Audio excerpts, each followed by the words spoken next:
is the fact that in the age of information, ignorance is a choice. And that's as simple as it gets. Yeah, but the other thing is in today's thing of information, it's also information overload.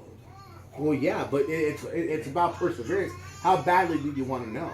No, but it's like a whole trip with God. Is he really real, or is he just a conceptual reality?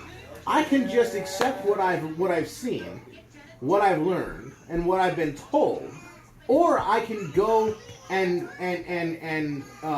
face the information overload and persevere through it to get the answer that I want. It's a matter of how badly do you want the answer. What are you willing to go through to get it? I'm just, as I said though, with the information out there today, I really don't care what, you can take any topic, and, and with the information that's out there, there's so much lack of truth or twisted truth. Thanks to Wikipedia. I don't think Wikipedia's Anybody can go on Wikipedia and change the definition of something. Even a 5-year-old kid can. Doesn't matter. And they don't require any kind of sources, nothing like that. Wikipedia is one of the largest sources of definitions and meanings and all that kind of stuff behind whatever you're looking for. And it is such a corrupted web page that everything on there needs to be completely wiped out and refurbished. Because you have no idea what's true and what's not. Well, as I said though, the information that's out there today, nowadays,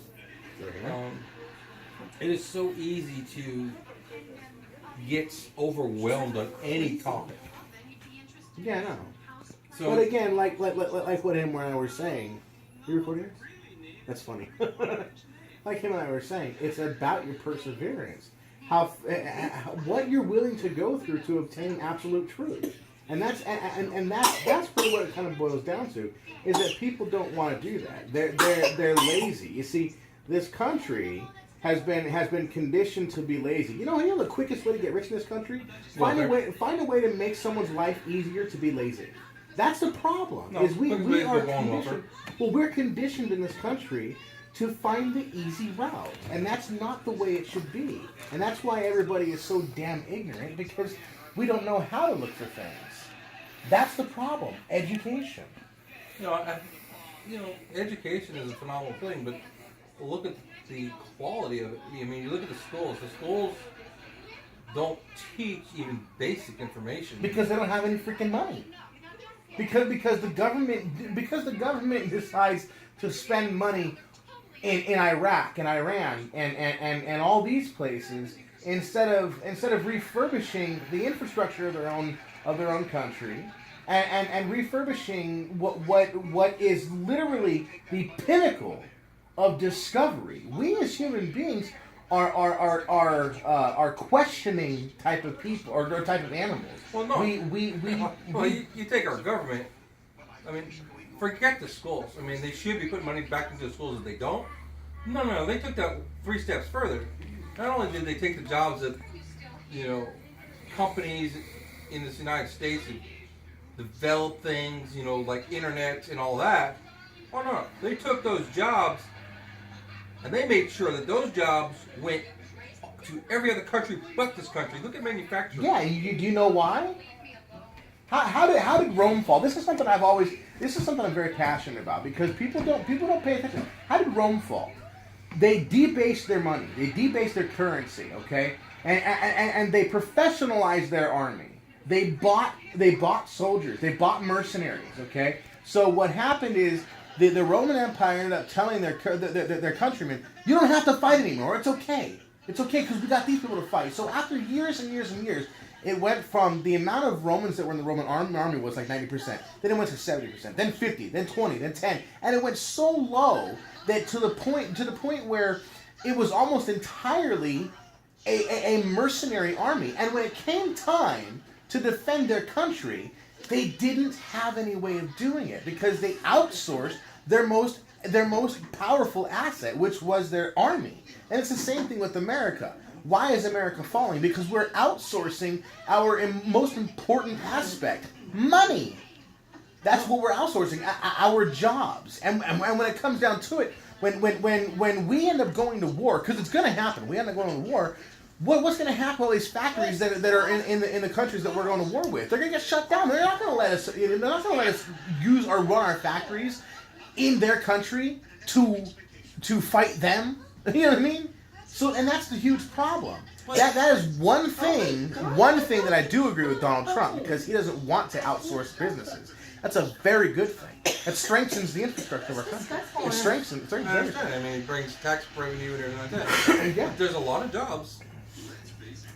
They've been sent overseas. I mean, jobs. I mean, even the farming industry. This country used to be the country that fed the world. Mm-hmm. Okay? Hey, One, this country can't do it again. And two, this country stripped its soil so bad that the stuff that we are growing has no nutritional value to it. Yeah. Well, and there's something that Sherry had discovered recently, and I had no idea about, but I don't doubt it at all. You know, and if I want to know, I'll dig into it. You know, but the fact is that the government has bought out these farms and these farmers and said, if you guys, we will pay you years in advance if you guys promise to only grow wheat, corn, and soy. Why? Because all three of those ingredients are used in every single thing that we consume. Fast food, you know, exactly. Everything that we consume are those three ingredients. And the thing is too is you go to Burger King, something like that, and you order a soda. You get it for $1, I don't know, $1.09, something like that, $1.09. You order a bottle of water, it's $1.89. Why is it so much more expensive to buy the healthy alternative? Because the healthy alternative is going against what the government wants us to buy. The government wants us to buy the easy stuff, the easy produce. You know what I mean? Which is corn, wheat, and soy. It's easy to produce that stuff, and it's easy to make it. And you know, I mean, it goes a lot further. You can get a lot of money on it, whatever. You know what I mean? But if you want to go outside of that spectrum, you're going to pay a hefty price, and that's a problem. I've done my research and I've been learning about it. When it comes to farming, okay, for over 30 years, when this country was doing mechanical farming, how we were able to produce tons of food for the world, we've been stripping the grounds with plows and all that.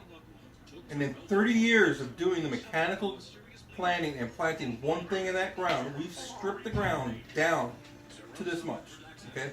That it barely has a half inch of biomass in that ground, okay? Now that biomass is lots of things. We talked about that earlier.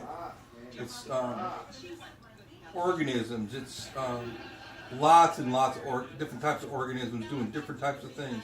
It's plant matter. It's other things, you know. It's a whole environment feeding itself and working on it. And the guy that was doing the thing on YouTube about it was a farmer in the Midwest. He's got 100-something acres, I think it was. And he said, for every inch that I replenish my ground